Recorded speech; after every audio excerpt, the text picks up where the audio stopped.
India نے کی، آپ سمجھتے ہیں کہ وہاں سے کوئی رستہ ہے واپسی کا ان کے لیے؟ کیونکہ ان کے اپنے ہاں بھی اس پہ بہت زیادہ کرٹیسزم ہوا. ہم یہ سمجھتے ہیں کہ انہوں نے ایک اپرچونٹی ہم سب کو بھی دے دی کہ ہم پوری دنیا میں اس معاملے پہ دوبارہ سے بات شروع ہو گئی. ہمارے لیے تو اس کرائسس میں ایک اپرچونٹی تھی. رستہ ہے کوئی واپسی کا؟ واپسی کا رستہ تب ہوتا ہے جب چلنے والا یہ فیصلہ کرے کہ میں واپس لوٹوں گا. جب بھارتیہ جنتا پارٹی اور راشٹریہ سوائم سیوک سنگھ کے انتہا پسند جو ہیں وہ اس بات پہ کامل یقین رکھتے ہیں کہ انہوں نے آگے بڑھنا ہے اور اسی میں ان کی وجہ ہے، اسی میں ان کی فتح ہے. تو وہ تو کہہ رہے ہیں کہ ہم آزاد کشمیر کے اوپر چڑھائی کریں گے. وہ تو کہتے ہیں کہ وہ اقصائی چین جو ہے فوجی طاقت سے چین سے چھینیں گے.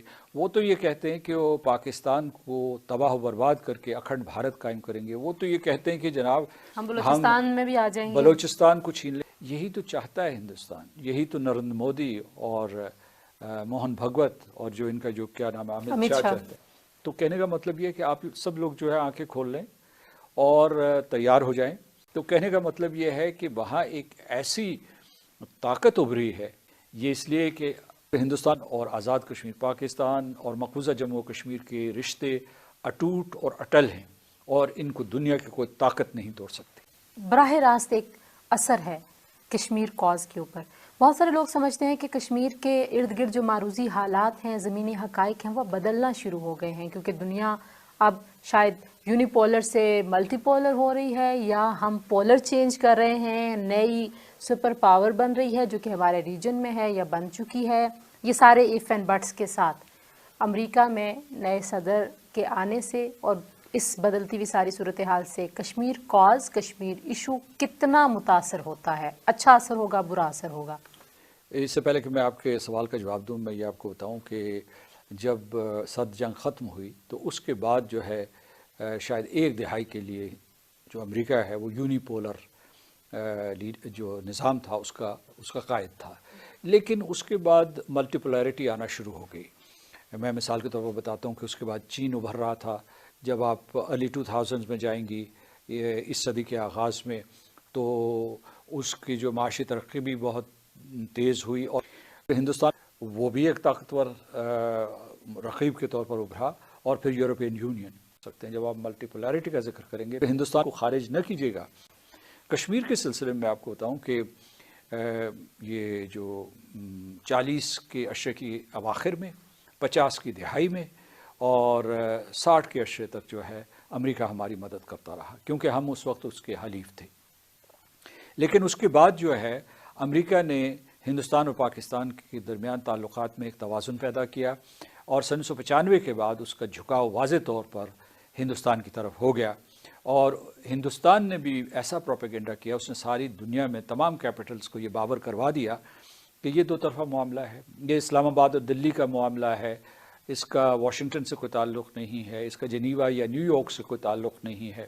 یعنی ملٹی لیٹرل ڈپلومیسی جو ہے اس کے ذریعے اس مسئلے کو حل نہیں کیا جا سکتا اور کسی تیسری قوت کی مصالحانہ کارروائیوں سے کوئی اس مسئلے کو حل نہیں کیا جا سکتا یا ثالثی کے ذریعے.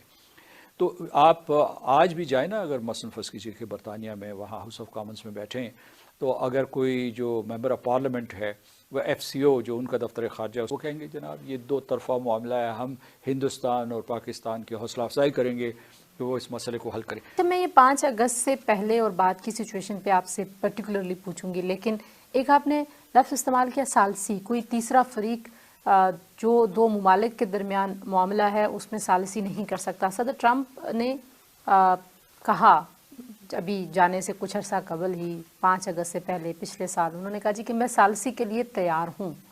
آپ کو لگتا ہے کہ اب جو چیزیں بدل رہی ہیں، جو آپ کہہ رہے ہیں کہ دوبارہ سے انٹرنیشنلائز ہو گیا مسئلہ کشمیر، تو ثالثی جیسی فضا بھی بن سکتی ہے؟ You think so? دیکھیے، لیکن جو انہوں نے ثالثی کی بات کی تھی وہ تو لگا ایسا کہ ایک جھانسا ہے کہ اس میں کوئی سچائی نہیں تھی، کیونکہ انہوں نے جو ہے پاکستان کے وزیر اعظم کے ساتھ بیٹھ کے وائٹ ہاؤس میں یہ کہا کہ انہیں نریندر مودی نے، یعنی ٹرمپ کو نریندر مودی نے یہ کہا ہے کہ وہ ثالثی کرے کشمیر کے اوپر. دوسرے دن جو ہے جو ان کا دفتر خارجہ تھا یا ان کا وزیر خارجہ تھے انہوں نے انکار کر دیا کہ ہم نے اس قسم کی کوئی بات صدر ٹرمپ کو نہیں کہی. بعد میں صدر ٹرمپ جو ہے ان کی جو ریاست تھی جو مثلا اسٹیٹ ڈپارٹمنٹ تھا، وائٹ ہاؤس، انہوں نے جو ہے صدر ٹرمپ کو کی فیس سیونگ کے لیے کچھ بیانات دیے، لیکن ریاست جو ہے اس کے پیچھے نہیں تھی، کیونکہ جب کوئی ایک صدر جو اس وقت یعنی سابق صدر نہ ہو وہ اس قسم کی کوشش کر رہا ہے تو اس سے پوری مشینری کی حمایت ہونی چاہیے، تو وہ نہیں تھی۔ دوسرے یہ ہے کہ جب بعد میں ستمبر میں نریندر مودی سے یا پاکستان کے وزیر اعظم سے ملاقات ہوئی تو انہوں نے یہ کہنا شروع کر دیا کہ جناب اگر ہندوستان اور پاکستان دونوں آمادہ ہوں گے تو میں ثالثی کروں گا۔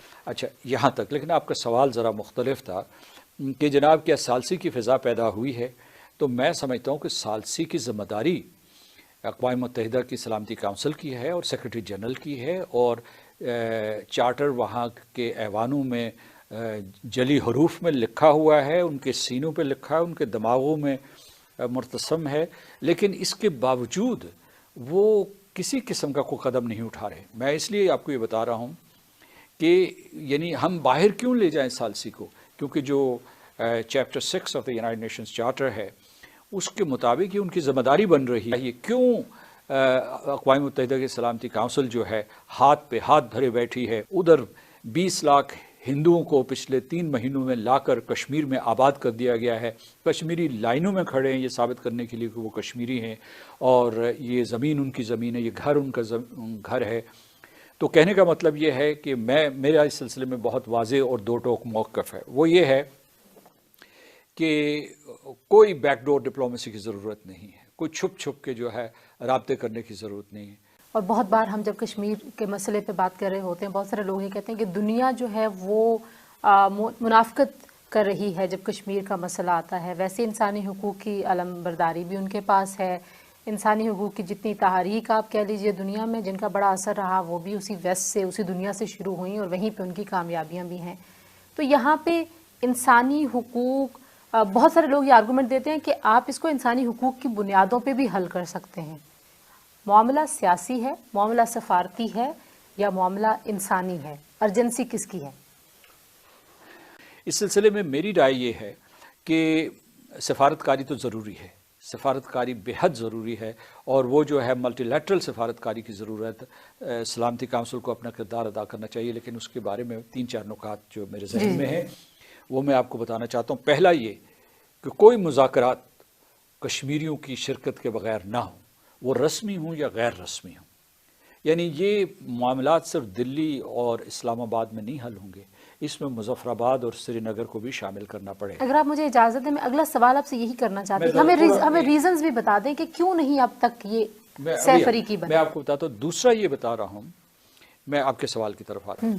دوسرا یہ ہے کہ اس میں اقوام متحدہ کی شرکت بہت ضروری ہے۔ اگر وہ مذاکرات کے لیے مانے بھی، وہ کانگریس کے ہوں یا بی جے پی کے ہوں، وہ کہتے ہیں کہ جی اقوام متحدہ کے قریب مت جاؤ کیونکہ 2 طرفہ معاملہ ہے، تو میں یہ کہوں گا کہ ہماری شرط اول یہ ہونی چاہیے، شرط اول یہ ہے کہ کشمیری ہوں، اور شرط ثانی کہ اقوام متحدہ کے زیر نگرانی ہوں، اور ان کا نقطۂ آغاز جو بھی مذاکرات ہوں، جو بھی مشاورت ہو، اس کا نقطۂ آغاز وہ قراردادیں ہونی چاہیے جو متفقہ طور پر سلامتی کونسل نے پاس کی۔ اچھا، دوسرے یہ آپ کا سوال تھا، ذیلی سوال تھا کہ جی آج تک کیوں نہیں ہوا، تو میرا اس کا یہ جواب ہے جو شاید آپ کا براہ راست جواب نہیں ہے، کیوں کا میں نہیں بتا رہا ہوں، میں صرف یہ بتا رہا ہوں کہ چونکہ ان کو شامل نہیں کیا گیا تو اسی لیے آج تک مسئلہ کشمیر حل نہیں۔ وہاں دہشت گرد نے کہہ رہا تھا، میں کل ان کے جو اعداد و شمار پڑھ رہا تھا، وہ کہہ رہے تھے کہ گزشتہ برس 140 آئے تھے دہشت گرد ادھر سے لائن آف کنٹرول سے کراس کر کے، اس طرح ہم نے بڑے کمال چابک دستی سے جو ہے ان کی تعداد گھٹا کے 30 کر دی۔ ہمارے ایلائز، آپ نے چائنا کا ذکر کیا، ہمارے ٹرکی کے ساتھ بہت اچھے تعلقات ہیں، ہم رشیا کے بہت اب قریب ہو رہے ہیں، اور میں پیراڈائم شفٹ تو نہیں کہوں گی، بہرحال ہماری ریجنل جو ڈپلومیسی کے نئے ہم دروازے بھی کھولنے کے لیے ہماری ولنگنس، انکلینیشن نظر آتی ہے ہمارے نظام میں۔ آپ کو لگتا ہے ہمارے اتحادی مؤثر ہو سکتے ہیں؟ یہ نیرو بیس ہے جی۔ آپ اگر کہیں کہ آپ صرف چین اور روس اور ترکی کے اوپر تکیہ کریں گے تو اس طریقے سے آپ کامیاب نہیں ہوں گے۔ خود چین کے امریکہ کے ساتھ بہت گہرے تعلقات ہیں، خود رشین فیڈریشن کے جو ہے امریکہ کے ساتھ تعلقات ہیں، اگرچہ ان کے اختلافات بھی موجود ہیں، شدید اختلافات ہیں، میں اس بات کی شہادت دے سکتا ہوں کہ ان کے روابط موجود ہیں۔ ترکی جو ہے نیٹو کا حصہ ہے، اس کا جو ہے ایک اپنا مقام ہے،